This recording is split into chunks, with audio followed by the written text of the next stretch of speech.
Kartınızda balans yoktur. Buna danışırıq. Kartal yanı. Kartal kimdə var? Kimdə var kartal bir gedişdi? Dayı məndə var. Babası dilləndə meymun ki, nədir parsın orada bari?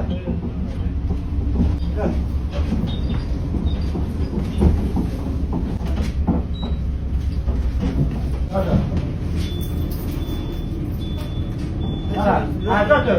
Ayşatır da meymunun orada başladı. Ayşatır şimdi çalar. Sözümü çakır.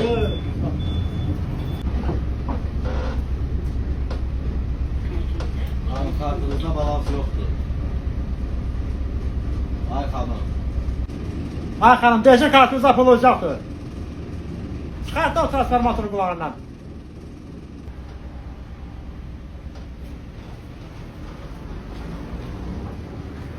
Görün mənim ödəmə gibi. Mən 3-dən çıxmışam, haberdə gəldim. Mənim ödəmə nə deyirsən ki? Məsələn, ipoteka nələr götürürsən? 200 manatdan verirlər, şuşur. Üstətdir. 28 may metronu görür. Bir küçük aşağı gelirik. Bu gedir onda. Evet.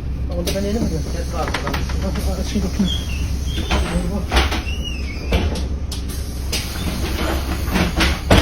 Siz bilmirsiniz, sen marşrut gidiyor. 191 sayılı marşrut. Ben burada değilim değil mi? Bəli.